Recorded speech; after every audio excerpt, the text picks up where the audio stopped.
এই জায়গাটা খুব স্পর্শকাতর। এর আগেও যারা এসেছিলেন তারা বন বাজার কেটে এইখানে আমাদের একটা এনভায়রনমেন্টাল ইম্প্যাক্ট হয়েছে। সেই রিফরেস্টেশন বা এই গাছগুলো পুনরায় ফিরে আনা আমাদের অনেক কষ্ট হয়েছে, সময় লেগেছে। এনভায়রনমেন্টাল ইম্প্যাক্ট আমরা স্টাডি না করে এ বিষয়ে সিদ্ধান্ত নেব। আরেকটু জানতে চাইছিলাম, মানবিক কারণে কি আমরা নতুন যারা রোহিঙ্গা আসবে তাদের একসেপ্ট করবো না, সেই ব্যাপারে আমরা দেখুন, আমরা চেষ্টা করছি যাতে নতুন না আসে, এবং এই কথাটি আমরা খুব জোরের সাথে আরাকান আর্মিকে জানিয়েছি। তাদেরকে আমরা যে কয়েকটি কথা জাতিসংঘের মাধ্যমে জানিয়েছি, সেগুলো হচ্ছে আমরা আরাকান যে নতুন প্রশাসন তৈরি হচ্ছে তার সকল স্তরে রোহিঙ্গাদের দেখতে চাই। যদি সেটা তারা না করেন, এটা হবে এথনিক ক্লিনজিং বা জাতিগত নিধনের একটা নিদর্শন, যেটা আমরা কোনোভাবেই সমর্থন করতে পারি না, আমরা কখনো সেটা করবো না। এবং এই কাজটি যদি তারা না করেন, তাদের সঙ্গে আমাদের কথাবার্তা চালিয়ে যাওয়া খুব মুশকিল হবে। এই মেসেজের জবাব পেয়েছেন? আমরা প্রশ্ন করেছি, জবাব পেলে তখন আমরা বিচার বিবেচনা করে দেখবো কি ধরনের জবাব পাচ্ছি। এখানে কিন্তু রাগদান হয়, it's a black and white question.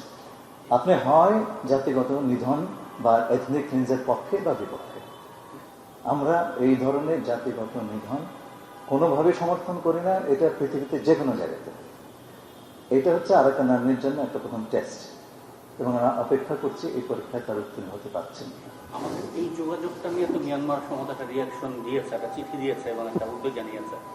এই ব্যাপারে বাংলাদেশের স্ট্যান্ড? দেখুন, আমাদের স্বার্থে আমরা সার্বভৌম রাষ্ট্র, যার সাথে ইচ্ছা তার সাথে আমরা কথা বলবো। কে কি বলল যায় না। আমরা একটা স্বাধীন পররাষ্ট্র নীতি প্রণয়ন করেছি এবং সেটা বাস্তবায়ন করছি, এটা আপনারা দেখছেন। মায়ানমার আরাকান আর্মিকে একটা টেররিস্ট এন্টিটি হিসাবে ডিক্লেয়ার করেছে, কিন্তু তারাও তো কথা বলছে। হ্যাঁ, তারা তো সিজফায়ারের কথা বলছে, তাই না? আর একটা জিনিস বিবেচনায় রাখতে হবে, আমাদের বর্ডারের ব্যাপারে তো এখন কন্ট্রোলটা হচ্ছে আরাকান আর্মির।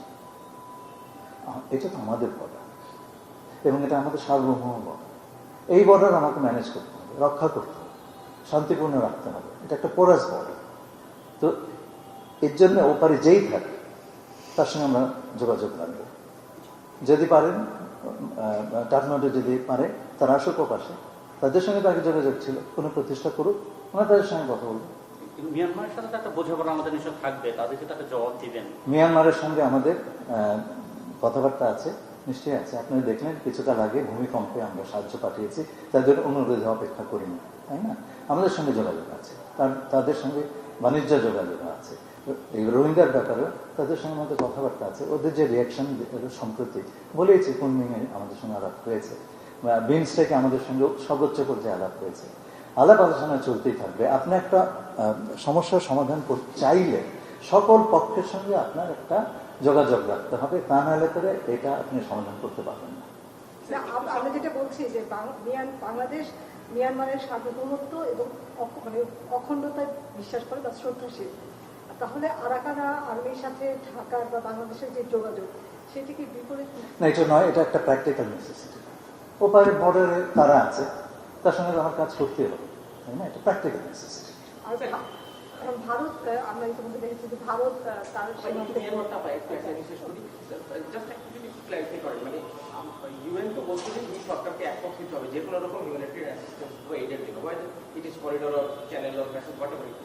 এই বিষয়ে কাঠমান্ডুর সাথে কিংবা নেপিদোর সাথে কথাটা কি ইউএন বলবে না ঢাকা? দেখুন, সকল পক্ষের কমিউনিকেশন থাকবে। আমাদের সঙ্গে কথা হয়েছে, যার কিন্তু শেষ অবধি আমরা দেখব সকল পক্ষ রাজি কিনা। রাজি হলেই যে আমরা মানবিক সাহায্য দেওয়ার কোনো কথা নাই, কারণ আমাদের অন্যান্য বিষয় আছে। আপনাকে বললাম যে আরাকানের যে নতুন কর্তৃপক্ষ তৈরি হচ্ছে, সেখানে আমরা রোহিঙ্গাদের প্রতিনিধিত্ব চাই। আমরা চাই যে সেখানে যারা আছেন রোহিঙ্গারা, তাদের উপর যেন কোনো অত্যাচার না হয়, তাদের বিরুদ্ধে যেন বৈষম্যমূলক আচরণ করা না হয়, তারা যেন আবার দলে দলে বাংলাদেশে না আসে। এই কথাগুলি মানতে হবে। জাতিগত নিধন, এথনিক ক্লিনজিং কোনো অবস্থাতে আমরা মানব না। This is our red line. আরেকটু যাচ্ছিলাম, ভারত তার সীমান্তে নিরাপত্তা বাড়িয়েছে, বাংলাদেশ কি তার সীমান্তে নিরাপত্তা বাড়াবে কিনা? আমাদের সীমান্তের নিরাপত্তার জন্য যা যা করার আমরা তাই করব।